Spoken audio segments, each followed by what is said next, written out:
Peace fam, it's Thepreshacooka, and I'm back with another commentary video. Please step on the like button as you come into the building, although you might be stepping on the dislike button at the end because I'm going to be trying my best to give some unbiased commentary, and because of that, some folks are going to be in their feelings, okay?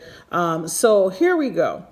So I'm going to try not to say the main person's name because I heard he's handing out cease and desist like Skittles.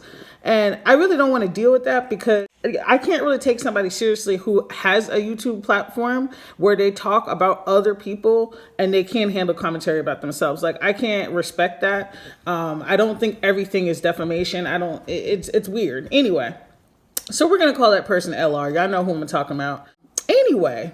So I want to address the three different people who I feel are involved in this, which is LR, Darryl Moore, Conciouz TV, and King Jives. Okay, now to be fair, I did not watch all of the videos regarding the allegations that were made. I saw one video on Darryl Moore's platform where he interviewed the alleged victim or one of the alleged victims.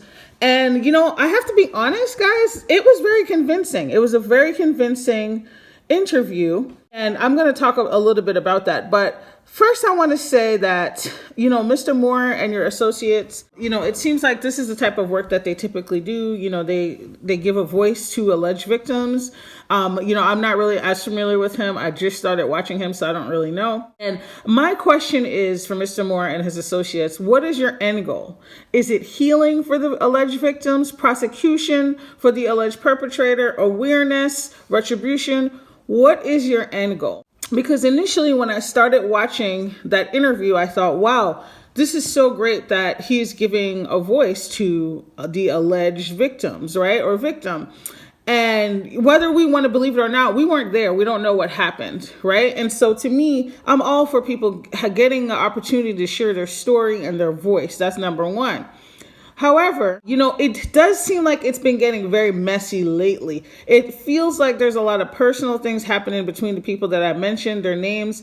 And that's where I think it's very distracting to the victim. I'm wondering what the victim wants out of this. For me, I think that sharing a story about your alleged abuse or assault or anything like that is helpful because you can protect other people. It's not the end goal of being justice isn't always the goal, guys, because sometimes with cases like these, the justice system doesn't really help the victim because there could be statute of limitations, there could be lack of evidence. So somebody could definitely, absolutely have been sexually assaulted or molested or whatever, taken advantage of. And just because they don't have any proof now because it happened years ago doesn't mean it didn't happen. I see this all the time in the work that I do. In one of the jobs that I had to go to court to testify for, you know, on behalf of my clients. And you know what? It's really sad, but these people didn't always get prosecuted, even though I knew, because I was dealing with kids, even though I knew that this shit happened. It's very crazy, guys. It's very crazy to get some of this stuff in court. And I don't know how long it's been since the alleged victim is alleging that these things happen. I have no idea. But I do know that them sharing their story, if it's true, could help, you know, other people down the road. So it just feels like it's getting a little personal on everybody's end. I'm not even going to say on Darryl Moore's end because it does feel like a lot of people are getting caught up and it feels very, very messy. And so what I want to say about LR is that, you know, I've never watched any of his content. I've heard his name, you know, I've seen him around. Like, I think I saw him in Tasha K's chat not too long ago. I don't know much about this man. I've heard people refer to him. I'm not really into the church commentary type stuff.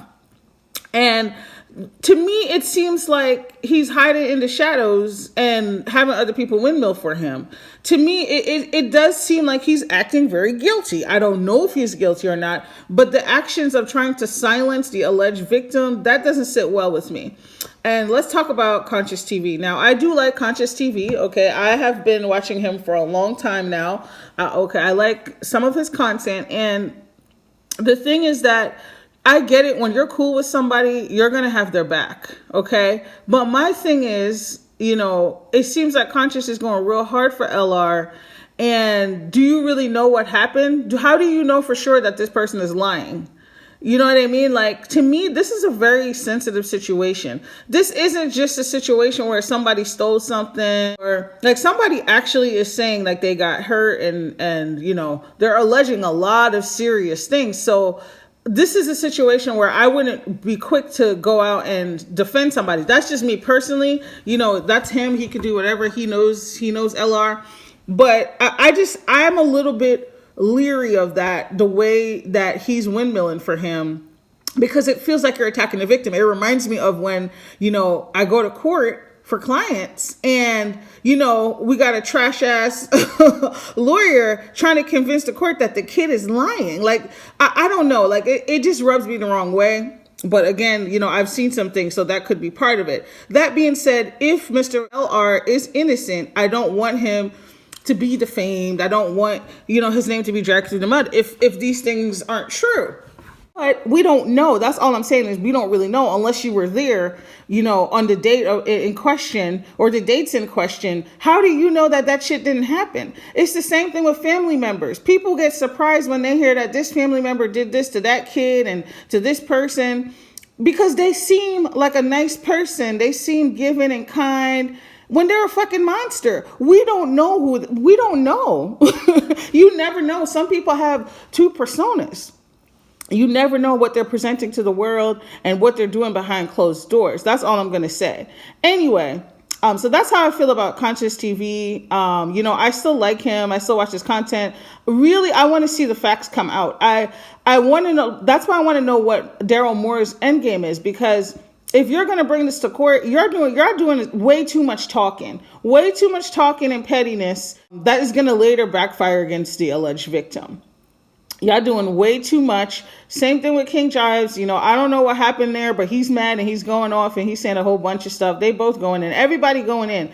And to me, the last 3 videos I've watched from those people in question, Mr. Moore, Conciouz TV, and King Jives, it just seems messy. It just seems like y'all are just going at each other with words. And to me, what is the purpose of this? It takes away from the alleged victim's story. That's just how I feel. If I was the victim, I would be like, what the fuck is going on? Like, what is the purpose of this? And you got to think about it. You got to look at the meta story here.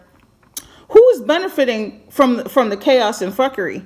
If y'all start fighting and doing all this other stuff, who ultimately is benefiting from that? I'm not going to say no names, but, you know, that's all I'm going to say. This is my commentary. If you don't like it, hit the dislike button, okay? I don't give a fuck, because we got too many people coddling each other on here and too many people that talk shit, but when it's time for other commentary to be made, like innocent commentary, they get in their feelings, okay? I don't care. It's just ridiculous. So that's all I got to say, guys. I hope you have a good Friday, but this just reeks of messiness, and I don't know. I don't know how it's going to benefit anyone in the end. Let me know what you think in the comments. Goodbye.